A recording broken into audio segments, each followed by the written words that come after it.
আসসালামু আলাইকুম। খেয়াঘাটে আসার পর দীর্ঘক্ষণ অপেক্ষা করার পর অবশেষে আমাদের খেয়া নৌকাটি ছাড়ার সময় হয়ে গেছে। এর জন্য এখন আমরা সবাই খেয়া নৌকায় উঠতেছি। বলে রাখি ২ দিনের জার্নিতে আমরা রাজবাড়ীতে আসছিলাম। তো যে কারণে রাজবাড়ীতে আসছিলাম আমাদের সে সকল কাজ অলরেডি করা কমপ্লিট হয়েছে আপাতত। তো এখন মূলত বাসায় যাওয়ার পালা। অর্থাৎ রাজবাড়ী থেকে আমরা পাবনা যাব। আর নদীপথে যাবার জন্য আমরা এসেছিলাম রাজবাড়ী অন্তরমোড় খেয়াঘাটে। তো দেখতে পারছেন আমাদের খেয়া নৌকাটি অলরেডি ছেড়ে দিয়েছে। তো এখন হচ্ছে বর্ষার সিজন প্রায় চলে আসতেছে। নদীতে ভালোই পানি বাড়ছে।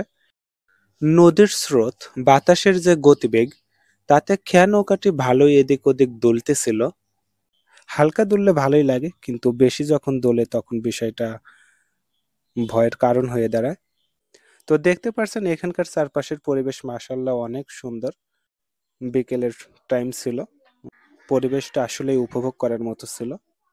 সবাই যার যার কাজে ব্যস্ত ছিল। অনেকেই চারপাশের পরিবেশটা উপভোগ করতে ব্যস্ত ছিল। আমিও মাঝে মধ্যে চারপাশের পরিবেশটা ভালোভাবে দেখতেছিলাম। কিছু ভিডিও কালেক্ট করতেছিলাম। মাঝে মধ্যে বইটা এদিক ওদিক করতেছিলাম। যাই হোক, চলতে চলতে আমাদের গন্তব্যে অলরেডি পৌঁছে গিয়েছি।